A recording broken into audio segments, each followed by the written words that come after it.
pirezidaantii Yuunaayitid Isteetsiif geggeessamu dhaggeeffatan miseensonni mana maree bakka bu'ootaa Yuunaayitid Isteets har'ammoo kan gumiitti kan nagaa Yuunaayitid Isteetsitti ogeettii olaantuu dhimma Raashiyaa ta'uudhaan hojjetaa turan Fiyoonaa Hiil irraa dhaggeeffachuuf jiru jedhamee eegamaa jira. Fiyoonaa Hiil ammaan dura qorattoota duratti dhuga ba'iinsa ba'aniin Yukireenitti ambaasaaddarri Yuunaayitid Isteets bakka isaanirraa buqqifamuun abukaatoo dhuunfaa pireezidaant Tiraampiin duula geggeessamerraa kamedde jechuun dubbatanii turan.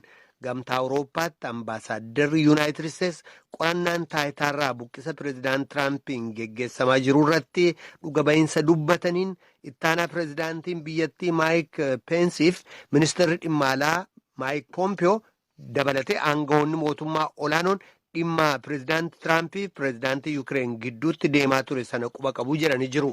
Pireezidaant Tiraamp hanga Yukireen filannoo bara 2020 geggeessamu jiru irratti dorgomtuu isaanii paartii Dimookiraatotaa ta'uun malan Jooyi Baayiden irratti qorannaa geggeessitutti gargaarsi Yukireen waraana isheef barbaaddu $400 miliyoonni akka ittiin kennamne taasisan jedhamee himannaa dhiyaatamaa ture pireezidaantichi dhara jechuudhaan haalaa turan.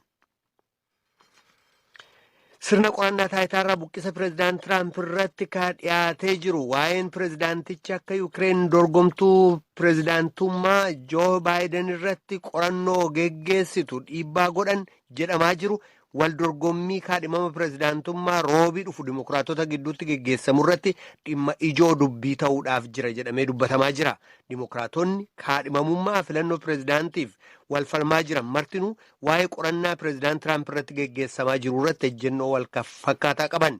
Seenaa Yuunaayitid Isteets ammayyaa keessatti pireezidaantii Yuunaayitid Isteets malaammaltummaan beekame ka jedhan dorgomtoota Dimookiraatotaa keessaa tokko ka ta'an Bernie Sanders garuu mormiin amma irratti geggeeffamaa jiru kun filannoo bara dhufuu irratti injifachuuf qofa kan geggeessamu akka hin taane akeekkachiisanii jiru. Seenne dhorkitee jirti. Aangawichi bara taayitaarra turanitti malaammaltummaa biyyattii keessa ture sirriitti hin to'anne jechuudhaan murtii kana irratti dabarsite Yuunaayitid Isteets. Amoos Waaqoo murteen kun sirri miti jechuudhaan mormaa jiru galmoo daawwittuu Naayiroobii irraa gabaase. Barreessaa waajjira dhimma alaa Yuunaayitid Isteets Maayik Poompiyoo sichi aangawoonni mootummaa Keeniyaa malaammaltummaa hojjetan biyya isaanii Ameerikaa akka hin seenne dhorkinaa jechuun dubbatan. Lafina darbe kana gaazexeessootaaf yoo dubbatan Poompiyoon Amoos Waaqoo pireezidaantiin abbaa alangaa mootummaa Keeniyaa duraanii fi bulchaan kutaa bulchiinsa Keeniyaa Buusiyaa amma baratti gaafatamummaa isaanii malaammaltummaaf karaa bananiiru jechaan Yuunaayitid Isteets akka hin seenne murteen irratti darbu dubbatan. Caamsa bara 1991 hanga hagayya 2011 pireezidaantii abbaa alangaa mootummaa Keeniyaa akka turan Amoos Waaqoo yeroos Keeniyaan gara diimookiraasiitti ce'umsaarra sababa turtee fi waan isaanirraa eegamullee hin hojjennee jedha himati isaan irratti dhiyaate.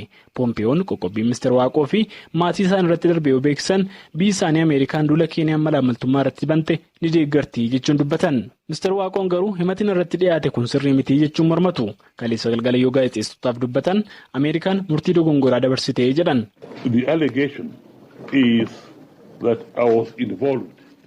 Akkas jedhu ministeer Waaqoon himannaan ani yeroo pireezidaantii abbaa alangaa biyyattii tureen irratti ka'e kun oduu duriiti.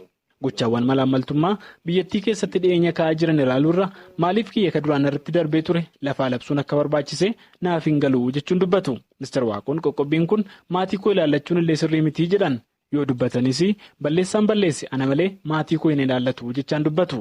Nurdiin Hajji abbaan alangaa mootummaa Keeniyaa ammaas dhiyeenya kana duula biyyi isaanii malaammaltummaa irratti gaggeessaa jirtuuf gargaarsa Ameerikaa gaafatanii Ameerikaanis warra qabeenya uummataa biyyaa gugsee adamsuu sinan gargaaraa jechaan abdii laatteefii turte. Akka barreessaan waajjira dhimma alaa Yuunaayitid Isteets Maayik Poompiyootti tarkaanfii kana aangawoota Keeniyaa fi lammiilee biyyattii malaammaltummaa keessaa harka qaban irratti fudhachuun itti fufa. Bulchaan godinaa Sidaamaa obbo Dastaa Laddamoo qaamolee filannoon hiree murteeffannaa Sidaamaa akka nagaan geggeeffamu gargaaran mara galateeffatanii jiru. Kana irratti kan gara sanatti malee ture Naakoor Malkaa gabaasaa bal'aa qabaa oduudhaa booda dhiyeessina. Paartiin Ihaadeeg gara paartii tokkichummaa gamtaa lammiilee ammateetti ce'uudhaaf deemsa jalqabe har'aa walga'ii mana maree isaa geggeessaa jiru irratti itti fufee jira. Manni maree kun koree jiraawwachiistuu isaatiin gaaffii walitti dabalamuu dhiyaateef sagalee guutuudhaan raggaasisuusaa miseensi koree jiraawwachiistuu Ihaadeeg obbo Fiqaaduu Tasammaa televiziyoona biyyattiitti dhiyaachuudhaan beeksisanii jiru. Boorimmoo seera ittiin bulmaataa paartichaa haaraa irratti mareen kan geggeessamu ta'uunis eegamaa jira. marii har'a geggeessame irratti paartichi ilaalcha siyaasaatiin gara mirgaatti yookaan gara bitaatti utuu hin dayya'in karaa giddugaleessaa qabatee ka deemu ta'u obbo Fiqaaduu Tasammaa ibsa kennan sanaan dubbatanii turan. Sagantaa siyaasaa paartichaa haaraa kan biltsiginnaa paartii jedhamu irratti mari'atamee raggaasisamuu isaallee beeksisee jira. Obbo Fiqaaduun oduu namaaf qabu. Bulchaan godina Sidaamaa obbo Dastaa Leeddaamoo filannoon hiree murteeffannaa uummata Sidaamaa naannoof danda'e ta'uuf yookaan ammoo mootummaa naannoo kibbaa jalatti buluun itti fufuudhaaf taasifamu karaa nagaa diimokiraasii fi haqa qabeessa ta'een adeemsifamee xumurameeraa jechuun gaazexeessitootaaf har'a ibsa kennanii jiru. Hiree murteeffannaa uummata Sidaamaa biyyattii keessatti diimokiraasiin kan ittiin mul'atee fi morkii jabanawaa ta'e kan agarsiisus jechuun dubbatan. Obbo Dastaan muummee ministeera Itoophiyaa Dr. Abiyyi Ahmediinis galateeffatanii jiru. ይህንን ሊመልስ የሚችል ህገ መንግስታዊ sirna amma jiru keessatti gaaffii uummata Sidaamaa deebisuudhaaf heera mootummaa keessa keeyyatiibsu jiraatus kutannoon siyaasaa waan hin turreef gaaffiin keenya kahaa kufaa turee jira. Waggaa tokko as garuu jijjiirama hunda galeessa biyya keessatti dhufeen dirreen siyaasaa bal'atee gaaffii walirra tuulame furamuu jalqabuu isaatiin gaaffiin naannoodhaan ijaaramuu uummata Sidaamaas deebii argachuu isaan hedduu gammannee jirra.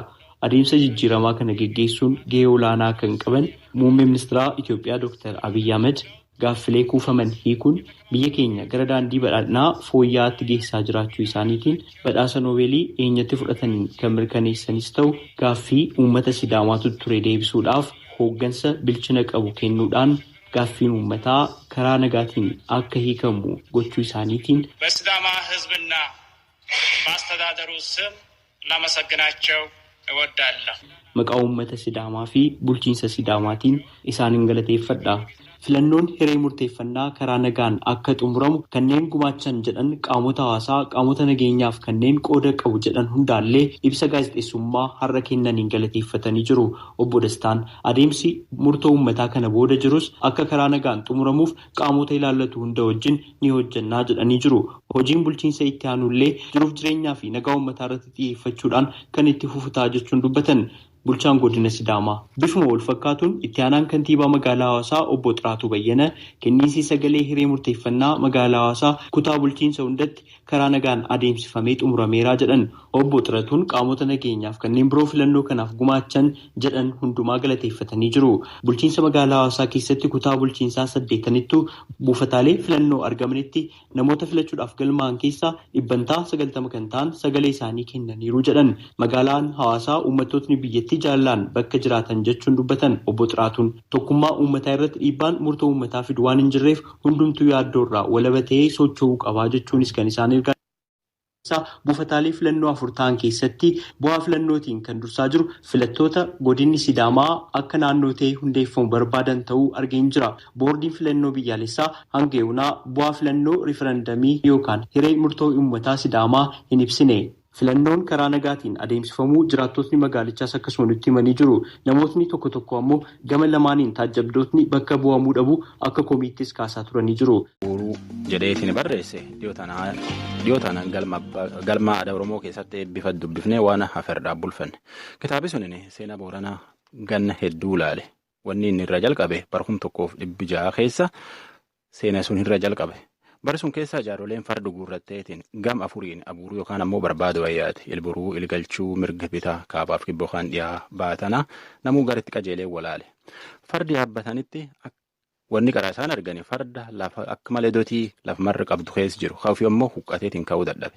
Kam kanin ammoo eeli bisaanii 3 ka wal bir jiru. Ka bisaan eeli 2 walti yaane. Eeli jidduu jira ammoo bisaan hin qabu goggogtan argan. Waan argan kan maamanii jaaroleettiin gallaa jedhaniitiin ka'aniitiin galan. Maan argan jaaroleen maan jetteen? Meeshaan qaabachiisuu fi abuuruun. Abuuruun waan barbaad deeman. Yoo kenniisa barbaadan taate abuuruun sababbinna taate. Yoo ammoo waraan taataa waan nama deemu jira laalani dooyaa taate. Yookaan ammoo barbaad marra bisaanii hakeeyyaayitii lafa barbaaduu jechuu exploration tochuu jechuu abuuruu jechuun.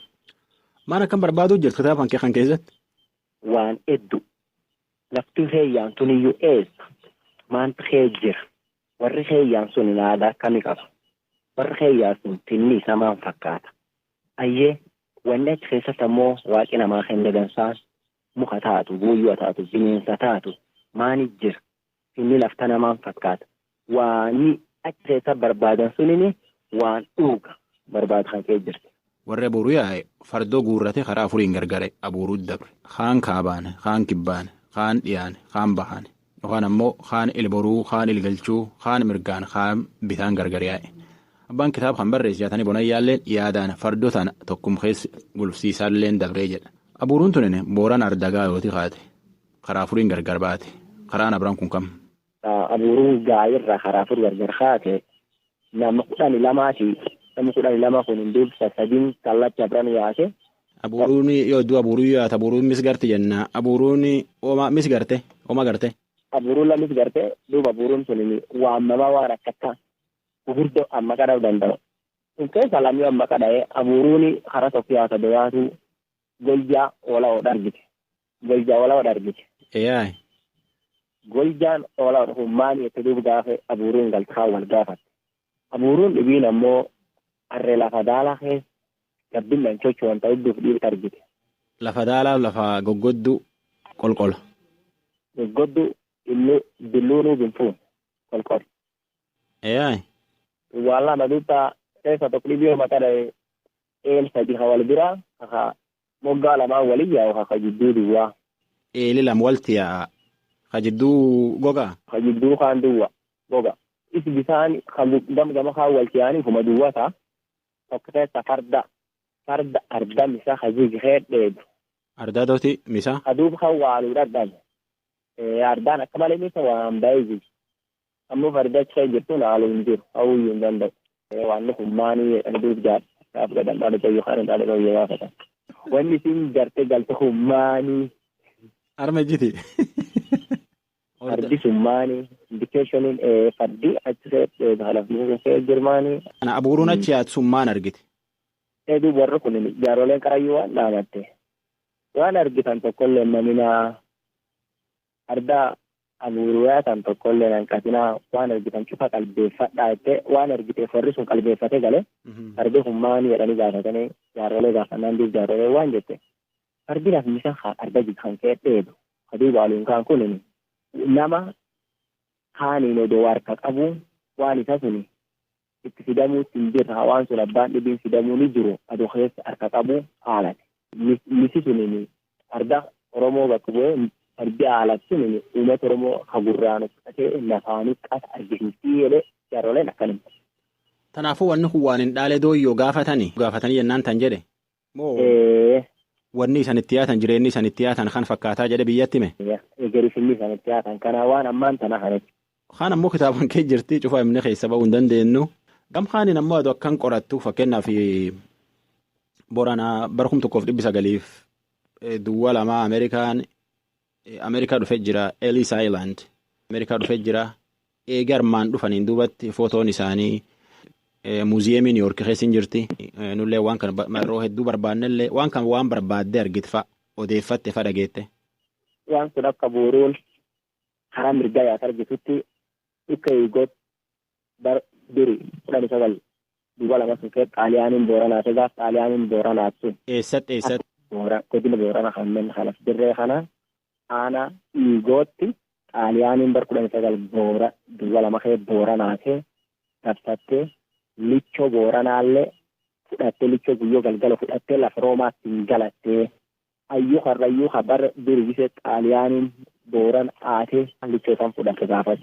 Nadheenif ijoollee lakkitiin gaafate qaqqabdee galattee. Lichoon sun eessa galtee dhageette? Lichoon sun Rooma yookaan xaaliyaanii galtee itti jaardoleen abuuruu yaattoniif warri gaafas dhimma kaalaf jiru jaardoleen durseen irra odeeffannee eegisiin taatee galatteeni mukarisi jaatuun hin deemnu xaaliyaanii galateenii itti akka boonni gaafas ammoo achi deemee bakka tokko waan iddoo itti godhannaani wanni sun mooranaatii fi googil gubbaa jiru guddoo wal fakkaatti waan akka malee wal dhiyaataati. Qabeen akka durii faranjii lafnam gurraacha keessa gurraachitti galuu jira. Fakkeenyaaf soodduun Aksumta Itoophiyaa gama mirgaalleen barbaadamtee galtee. Lichoon abbaa gadaa lichoon boorana taayyuu boorana tafiixee taduuf gaafas xaaliyaanii fudhattee akka jarroleen jettutti laf roomaa yookaan laf xaaliyaaniitti hin galatti sunimi. Isillee waan seenaati waan adda qabaate. Lichoon sun maaf hin gallee waan lichoon suni namni maaliif dikkum tokkollee ni yaafannee. lichoon tun waan barbaadamu walee ettee warri abuuruu waan kan dhaaman. Meen dhaalee tooyyoo nama hin beeknee fi eenyu maan hin beekanisa? Dhaalee tooyyoo abba gadaa Boorana 28 nama akka malee lubbuu bule waan Oromiyaa kan Booranii achuma dhufe bir Finfinnee kan cufayyuu lafa hor Finfinneedhaan ta'uu naallee dhibaayyuu itti naqatan tan cufa dhibaafatu akka aadaan tun cufti taata nam tolchaa ture. Abba gadaa haa akka malee waa beeka horomtoo qabu raagomaati wayi abba gadaa haa akkanaati nam qajeela. Gannaa deebisan 1640 kan keessa nama ganna gana kan keessa abba gadaa Boorana 28 ta'ee uumatti fidee jechuudha. Malaati nama malii san baasin.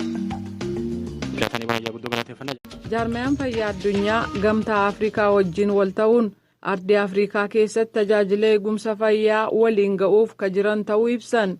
Kana laalchisee tarkaanfii ga'aan akka fudhatamuuf Finfinnee irraa waamichi dhiyaatee jira.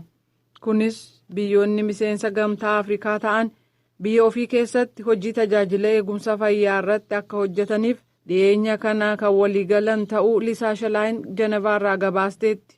Jaarmayaan fayyaa addunyaa fi Koomishinni gamtaa Afrikaa waliigaltee mallatteessaniin fayyaa lammiiwwan Afrikaa kanneen biliyoona 1 caalan irratti tajaajila eegumsaa jiru fooyyessuudhaaf waliigalaniiru. Hoogganaa jaarmayaa fayyaa addunyaa akka ta'an Dr. Teedros Adhaanoom akka jedhanitti waliigalteen gamtaa Afrikaa waliin gaggeessine kun qabxiilee ijoo 3 irratti qiyyaafatee jedhaniiru.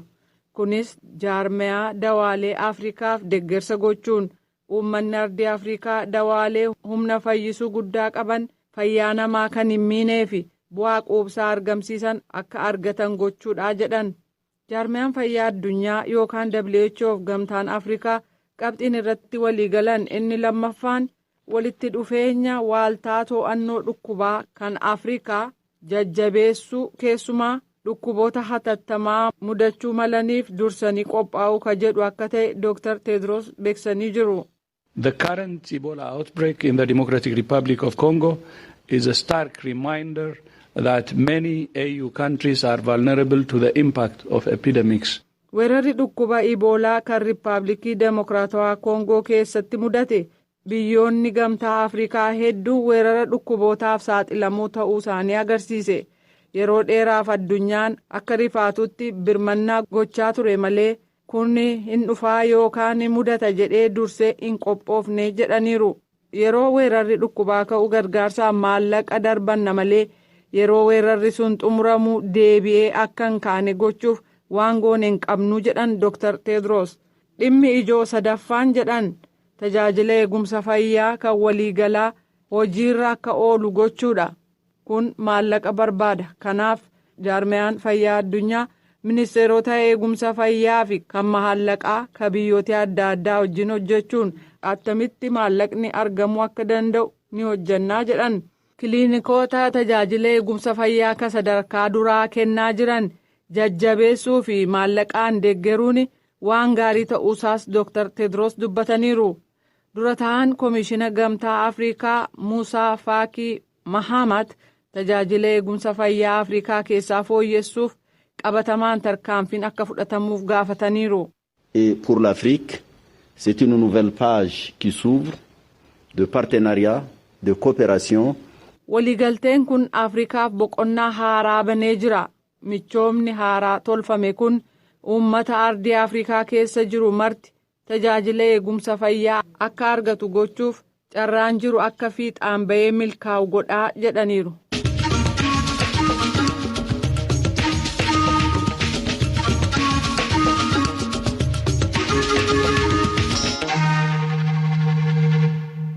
Addunyaa irratti daa'imman miliyoona 7 dararaan bifa adda addaa kan irra ga'u ta'uu gabaasaan qorannaa tokkummaa mootummoota haaraa baase hubachiisee jira. Gabaasni fuula 700 caalaa qabu kun daa'imman miliyoona hedduun hidhaa keessa akka jiran kaan immoo alatti gatamanii kanneen biroon immoo mooraa ijoollee warra hin qabne keessa kaa'amanii yookaan immoo waaltaalee godaantotaa fi mana hidhaa adda addaa keessa jiru jedheera. Qorannaan kun akka gabaasetti ijoolleen akkasii bilisummaan qaban hawaasa keessaa addatti qoodamanii loogin irratti gaggeeffama. Dararaaf saaxilamoo tuffatamoo fi namoota kabiroon hojii humna isaaniin ol ta'etti bobbaafamuu jedhee jira. qorataa walabaa fi kan qorannaa kana hooggantummaan gaggeessan Manfred Nowak Yuunivarsiitii Veenaa keessatti Piroofeesara waa'ee mirga dhala namaa kan addunyaa barsiisanidha. Bilisummaa ijoollee sarbuun seera sadarkaa addunyaa kan mirga ijoolleef kenname cabsuudhaa jedhu. In principle, children should not be deprived of liberty, and states should look to find non-custodial solutions. Akka qajeelfama jiruutti ijoolleen bilisummaa ofii dhabuun qaban. Kanaaf mootummoonni hidhaa otoo hin ta'in furmaata biraa barbaachuu qabu. Ilaalcha siyaasaa qaban irraa madda waan hundumtu caasaa murtii haqaa kan yakka raawwatameef yakkilaalchi itti gaggeeffamuuf ilaalcha duraa kennuu moo ijoollee maatii isaaniif caasaa gargaarsaa diriirsuun gargaaruutu dursaa jedhanii gaafatan. Maraafuu kun hundumtuu siyaasa jiru irratti hirkataa jedhaniiru. Nowaak akka dubbatanitti. Children should never be in migration-related detention. So that means that should not be used as an excuse to separate the children from the parents. Ijoollee godaantotaa dhimma immigireeshiniif jecha hidhuun sirrii miti.